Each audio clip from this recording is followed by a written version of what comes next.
Mbotele Mpangi, Mbotele Zolampangi. C'est Nganio, Nga Christian Brice, toujours à Montréal. Le plaisir est une fois le mien de venir humblement vers vous pour vous faire ma communication de ce jour. Premier jour de 2025, l'Impangi. C'est chaud et c'est le bonheur. Alors, ce matin, je ne serai pas très, très lent. C'est juste un petit rappel que je vais faire. Un petit rappel, mais aussi euh, c'est comme pour marquer le nouveau départ. Parce que lorsqu'on rate le départ d'une chose, c'est compliqué de se rattraper après. Donc, avant de commencer ma communication, j'aimerais d'abord rendre hommage à la source divine unique, Maman Ndombi, à notre ancêtre divinisé Tuchiatia, à Maman Mayangi, Maman Kosi, sans oublier Mbumbaloa, Peve Walongo, toutes ces dimensionisations de la source qui nous permettent de pouvoir travailler aisément dans la matière alors que nous sommes encore ici sur Terre. Donc, je vous remercie à vous également, les Mpangi, qui allez prendre le temps de écouter cette petite communication. Donc, aujourd'hui, je vais vous parler de Kim PV, le Kinzambi et le Kinkul. Je ne suis pas là pour rentrer en détail parce que les détails seront donnés dans les cours à venir du Kikongo. C'est là-bas où je vais détailler, mais je vais juste utiliser donc cette thématique pour essayer donc, comme je disais, faire un rappel parce que tout le monde a largement communiqué sur ces trois mots, le Kimpv, le Kinzambi et le Kinkulu. Donc, le Kimpv, vous voyez qu'il y a trois mots.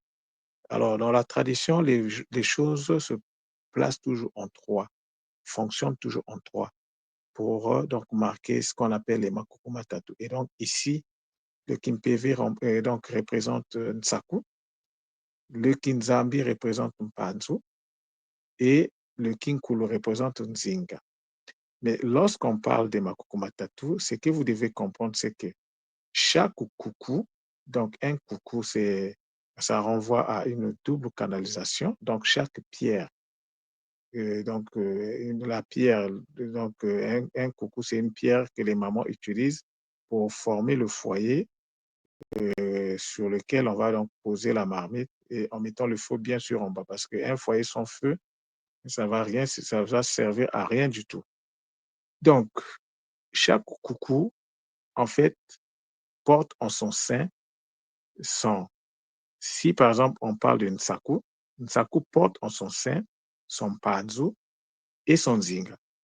Et lorsqu'on parle de Mpanzu en tant que coucou, Mpanzu porte en son sein son Nsaku et son Nzinga.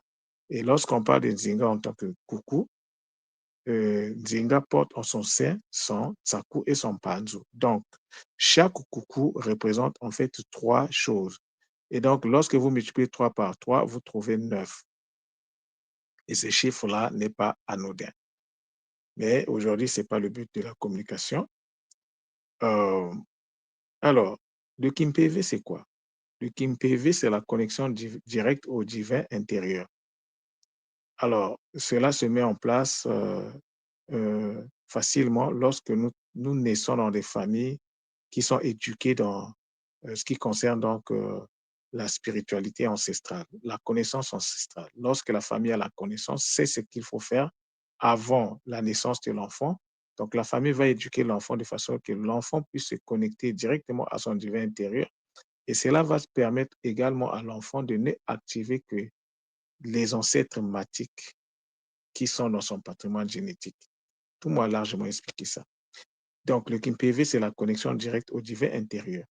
Le Kinzambi, c'est la connexion à la lignée. Et le Kinkulu, c'est la connexion à la tradition. Parce que toi, en tant qu'humain, tu nais dans une famille.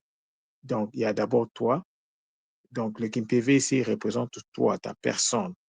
par rapport à ta mission de vie. Le Kinzambi représente la famille dans laquelle tu t'es incarné et le Kinkulu représente donc la communauté ou bien la tradition dans laquelle cette famille évolue. Donc, vous voyez ici que les choses ne se font pas par hasard. Tout à sa place et tout doit rester à sa place. Le Kinzambi ici fait référence donc à la reconnaissance que nous devons avoir vis-à-vis de la lignée parce que si nous sommes là, c'est parce qu'il y a eu des prédécesseurs. Et ces prédécesseurs, il y en avait des bons et des mauvais. Alors, il faut juste permettre à l'enfant qui vient de naître de rentrer dans un certain Kisalo, de préparer l'enfant afin que l'enfant ne puisse activer que la partie matique qui va lui permettre de faire son Kisalo, parce que nous venons tous sur Terre pour faire le Kisalo. Alors, vous voyez que les trois termes sont précédés du son qui.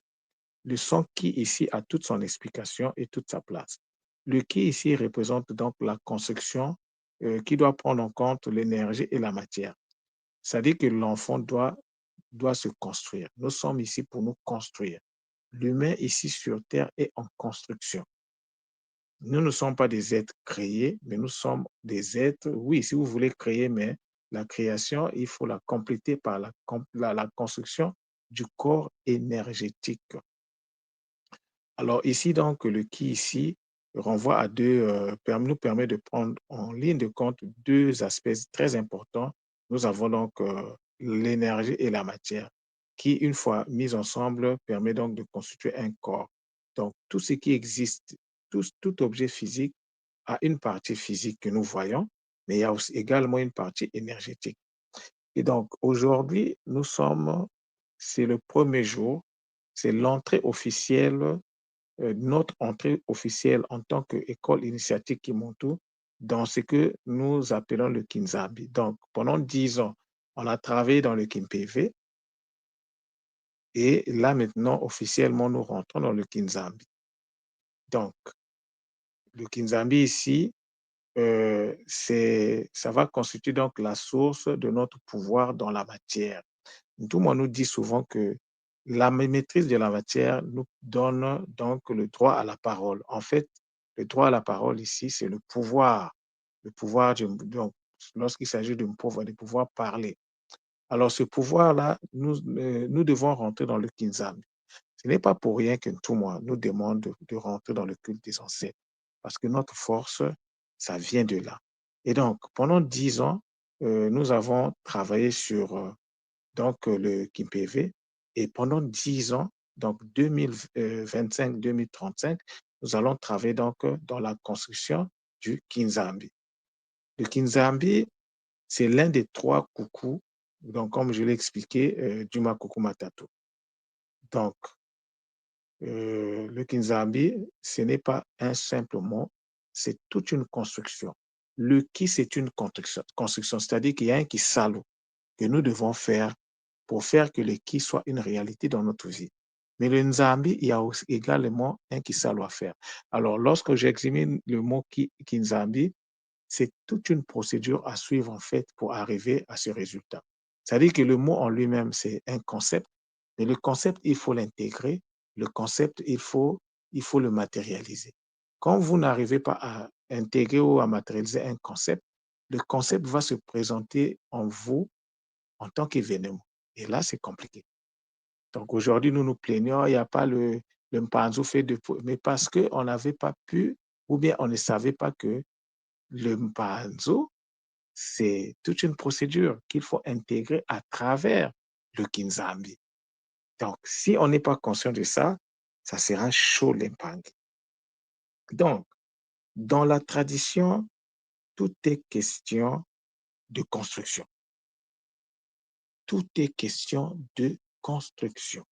Alors, ce matin, avant de continuer, je suis allé, parce que je suis abonné, peut-être beaucoup de Mpangui le savent, je suis abonné à Jericho, hein, les Mpangui de Jericho 2, les Mpangui des Antilles, Martinique, Guadeloupe sont vraiment au courant. Ils savent de quoi je parle. Et de temps en temps, parfois, j'écoute un peu le Kaboula que notre frère nous met là-bas. Mais aujourd'hui, curieusement, juste au moment où je m'apprêtais, j'avais presque fini d'écrire, de préparer donc ma communication. Alors, j'ai eu donc l'intuition d'aller regarder là-bas et je suis tombé sur la phrase suivante: «Notre réalité prend racine dans nos pensées et se façonne par nos actions.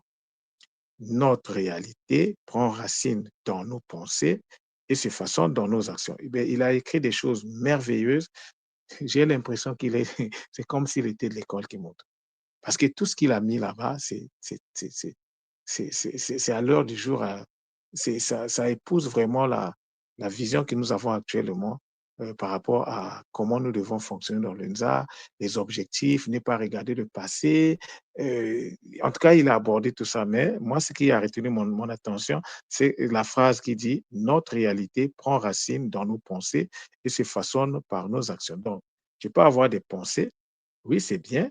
La réalité va donc prendre racine dans tes pensées, mais cette réalité-là, il faut la matérialiser à travers les actions. Donc, si tu ne poses pas les actions, donc ta pensée sera bloquée, ne pourra pas se matérialiser. Donc là, je vous renvoie également dans le concept des Mabanza, la pensée.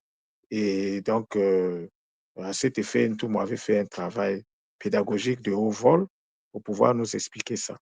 Donc, l'impangé, je vais revenir à ce que je disais. Dans la tradition, tout est question de construction. Tout doit se construire. Le ki, le mpv, le nzambi et le kinkulu doivent être construits. Si vous ne les construisez pas, ça va rester des simples concepts sans effet dans votre vie. Mais nous voulons que notre vie puisse se manifester par la puissance. Mais pour avoir la puissance, il faut le pouvoir. Et pour avoir le pouvoir, il faut de l'énergie. Mais l'énergie, il faut construire. Nous sommes dans la spiritualité du mérite. Tu es ce que tu es aujourd'hui parce que tu le mérites. Et la construction ici obéit aux règles. Ça veut dire qu'il faut respecter les règles de l'art. Si tu ne respectes pas les règles de l'art, tu vas construire un immeuble qui n'a pas de fondement. Qu'est-ce qui va arriver? Et le jour où il y a un petit déséquilibre, l'immeuble va tomber. Donc la construction ne se fait pas n'importe comment. Il y a des règles, il y a des préalables, des mpangués, que nous devons respecter. La construction, c'est en fait l'intégration plus la manifestation des concepts. Le concept, il arrive, c'est la pensée. Tu dois intégrer cette pensée en toi et tu dois manifester cette pensée dans la matière à travers tes actes. C'est pour ça que je vous dis souvent, ta nawa, parle afin que j'écoute. Mais l'écoute n'a de sens que si elle est suivie d'action. Sans action, votre écoute sera stérile. Et donc le ta n'aura pas de sens. Une parole n'a de sens que si elle est écoutée. Et l'écoute, il faut passer à l'action pour que, vous voyez, donc parole, écoute, action, nous sommes dans les Makuku Matatu.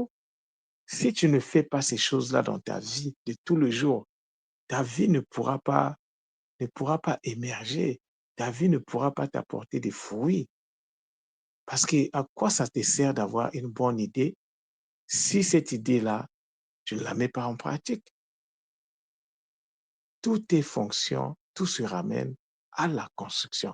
Et la construction obéit donc au Makuku Matatu, donc l'idée, l'action, et puis la finalité, donc Nsakumpanzu Nzinga. La construction, je répète, c'est l'intégration et la manifestation des concepts. Donc, il faut déjà être connecté à la source pour que la source vous envoie les idées. Vous voyez l'impact. Et quand tu as des idées, il faut travailler pour que ces idées-là puissent se manifester dans la vie de tous les jours. Maintenant, comment faire cette construction? C'est là la vraie question. Avec quoi on doit se construire? Avec quoi se construire? Quels sont les outils pour construire, pour se construire? Quel est le rôle de chaque outil? Quel est le matériau de construction? Comment s'en procurer? Comment le structurer? Où s'en procurer? C'est toutes ces questions qu'il faut d'abord, avant de commencer, c'est ce qu'on appelle la planification. tu ne peux pas aboutir à un résultat probant, à un résultat sûr. Si d'abord, avant de poser des actions, tu ne passes pas d'abord par la planification d'épargne. C'est très, très important. Alors, moi, ce que j'ai compris par rapport à Ntumwa, c'est que Ntumwa, dans le Kisalo qu'il fait, il intervient à deux niveaux. Il intervient au niveau donc des concepts, mais il intervient également sur le pourquoi des concepts. Donc, il intervient dans le quoi et dans le pourquoi. Mais pour que cela soit complet, il faut le comment. Et le comment, c'est là où le centre Nungu s'est inséré. Et comment j'arrive donc à m'en sortir avec le comment? Mais c'est à travers le Kikongo. Tout ce que je vous dis là, c'est le fruit d'un travail c'est-à-dire la communication d'aujourd'hui, c'est un condensé d'un travail que je viens de commencer ce matin sur le Kimpv, le Kinzambi, le Kinkulu. Parce qu'il faut qu'on explique ça. Il faut qu'on comprenne les concepts. Maintenant, quand tu ne comprends pas les concepts à l'intérieur de toi, le concept va se projeter comme événement à l'extérieur et ça fait mal. C'est là où les Mpangui disent, ah, moi, je suis attaqué, ah, moi, ça ne marche pas, ah, les finances, tous. Nous sommes tous dans ce cas. Et donc, pour inaugurer donc le cycle qui vient de commencer aujourd'hui, il était important pour moi, avec donc la permission des Bakulu, de pouvoir communiquer sur ça. Donc, nous avons quitté le KimPV en tant que coucou et nous passons au deuxième coucou, qui est le Kinzambi. Mais comment on fonctionne? C'est quoi le Kinzambi? Vous aurez l'impression que vous maîtrisez ces termes-là. Moi-même, je pensais que je les maîtrisais jusqu'à hier. Parce que c'est hier que j'ai formalisé ce terme-là. J'ai compris exactement la procédure qu'il y a derrière. Le qui, c'est quoi? C'est quoi le qui? Comment se construit le qui? Le qui, ce n'est pas seulement l'interconnexion. Comment on fait l'interconnexion? Oui, c'est bien de savoir que c'est l'interconnexion des particules et des antiparticules, mais comment ça se fait concrètement? Quel est le Kisalo à mettre, c'est-à-dire que quel est le Kisalo à faire pour que le qui est donc l'interconnexion des particules et des antiparticules, se mette en place? Qu'est-ce qu'on doit utiliser comme matériau? Qu'est-ce qu'on doit utiliser comme outil? Et comment cela se fait? Mpangue. C'est le bonheur de mon côté parce que j'arrive à canaliser et à cerner dans ces choses-là. Donc, l'Mpangue, n'oublions pas que nous sommes dans le Nza pour nous purifier. Nous sommes venus ici pour nous purifier et pour construire le corps quantique, notre corps qui va nous permettre de faire le Kunaka. Mais comment construire le corps en question? Avec quoi construire ce corps? Avec quels matériaux? Avec quels outils? Et quand vous avez les matériaux, vous avez les outils. Quelle est la place de chaque outil? Si je vous fais la communication là, c'est parce que les outils sont déjà en place. Donc, je ne vais pas répondre à toutes ces questions. Je vous laisse avec ces questionnements afin que vous puissiez prendre conscience que le Kisalo, ou bien tout ce que nous m'enseigne, ça ne doit pas rester des simples enseignements. Il faut toujours, lorsque nous a fini de nous passer donc une communication, par exemple, ça peut être sur Nkosi, ça peut être sur Mamawandombi. La question suivante à se poser, comment faire de Nkosi une réalité dans ma vie? Parce que n'oubliez pas que nous avons tous nos versions, individuellement parlant chez Nkosi. Lorsqu'on se connecte chez Nkosi, nous nous connectons à notre réalité. Mais comment rendre cette réalité-là tangible, palpable? Avec quoi on travaille? C'est là où, comme je disais tantôt, le centre Nungu intervient. Donc, le centre Nungu est là pour accompagner les bandits dans l'ancrage, parce que nous sommes rentrés dans l'ancrage. Et l'ancrage ici doit se faire en partenariat avec les Bakulu, les êtres de la lignée qui nous ont précédés, qui ont fait le Kunaka. C'est en restant, en étant en partenariat avec eux que nous pourrons faire le Kisalu. Si de l'autre côté, le partenariat n'est pas approuvé, vous pourrez faire tout ce que vous voulez, ça n'aura aucun impact. Aucun impact. D'où la nécessité et l'importance de mettre en place nos hôtels dédiés aux ancêtres. Et moi en premier, parce que les Mbangué, ce n'est pas parce que je fais cette communication, mais cette communication s'adresse d'abord et exclusivement à moi-même.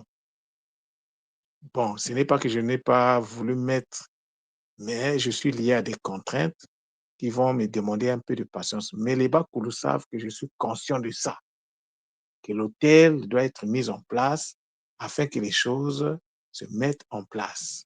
Si vous n'avez pas encore mis ou si vous ne pensez même pas encore à mettre vos hôtels en place, ça sera compliqué.